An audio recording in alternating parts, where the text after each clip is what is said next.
Assalamualaikum warahmatullahi wabarakatuh. Salam sejahtera untuk kita semua.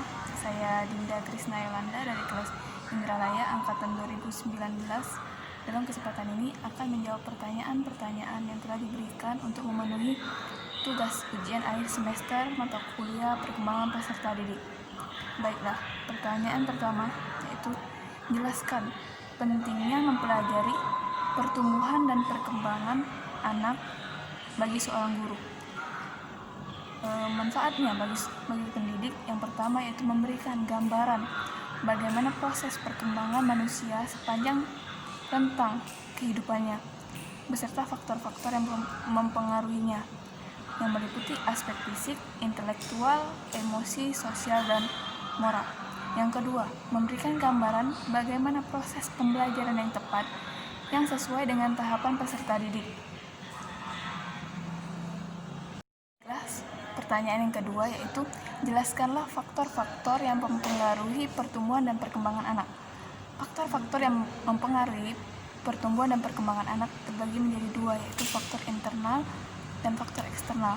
Faktor internal terdiri dari kondisi fisik, yang kedua gizi dan asupan makan, yang ketiga cacat dan penyakit, dan yang keempat kondisi psikis. Kondisi fisik adalah kondisi faktor biologis seorang individu yang merujuk pada faktor genetik yang diturunkan oleh kedua orang tuanya. Yang kedua, gizi dan asupan makan. Kesehatan individu sangat bergantung pada pemberian gizi yang baik dan berimbang. Hal itu sangat penting karena untuk merangsang tumbuh kembang individu baik perkembangan otak maupun syaraf. Yang ketiga yaitu cacat dan penyakit. Hal ini dapat disebabkan oleh faktor genetik, masalah kehamilan, konsumsi obat-obatan, radiasi sinar X, dan kondisi ibu saat mengandung. Yang keempat yaitu kondisi psikis. Kondisi psikis adalah yang berhubungan dengan kejiwaan. Selanjutnya yaitu faktor eksternal. Faktor eksternal terdiri dari keluarga, pendidikan, dan masyarakat. Keluarga sangat mempengaruhi pertumbuhan dan perkembangan anak. Jadi untuk perkembangan yang baik itu harus menciptakan lingkungan keluarga yang harmonis. Yang kedua yaitu pendidikan. Sekolah berfungsi untuk memfasilitasi pertumbuhan dan perkembangan pada anak dalam mencapai pertumbuhan perkembangan yang diharapkan.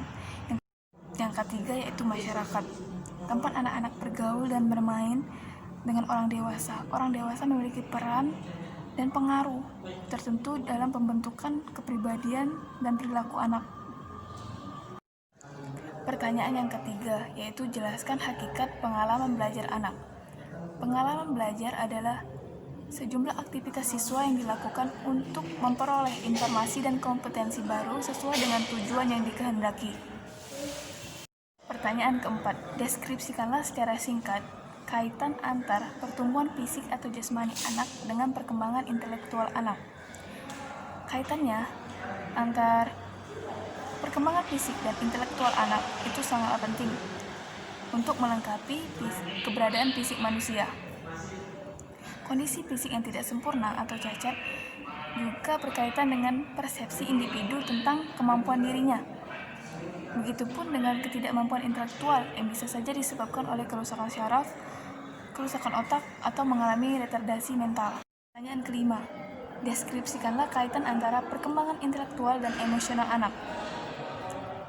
Kaitannya yaitu meningkatnya kesadaran diri. Dengan kesadaran diri, kita bisa lebih jelas memahami emosi, kekuatan, dan juga kekurangan pada diri kita. Dengan begitu, seseorang akan lebih mudah mengakui kesalahan yang telah diperbuatnya dan juga mengakui jika dalam situasi atau kondisi di mana kita tidak mengetahui apa yang sedang terjadi. Pertanyaan keenam, deskripsikanlah secara singkat kaitan antara perkembangan bahasa dan kemampuan berbicara pada anak. Kaitan antara perkembangan bahasa dan kemampuan berbicara pada anak. Perkembangan bahasa dipengaruhi oleh teori belajar sosial, di mana anak belajar dari model-model yang ada di lingkungannya. melalui imitasi dan respon dari lingkungannya, sehingga anak-anak bisa menguasai keterampilan berbicara.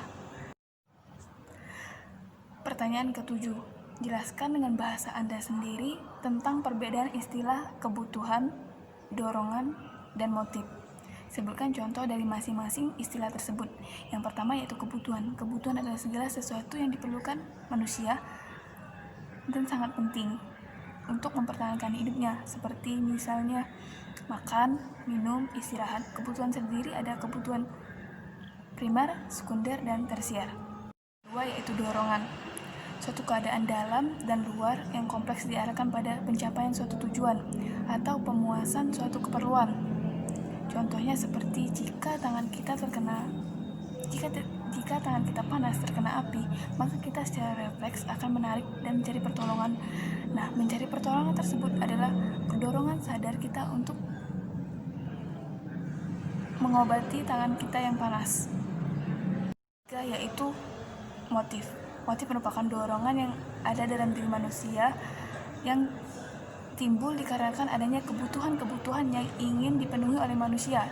Seperti contohnya, orang memakai baju dengan merek tertentu bukan karena mereka butuh, tetapi mereka ingin mendapat pujian. Pertanyaan ke-8 yaitu bagaimana ciri perkembangan sosial pada masa remaja awal.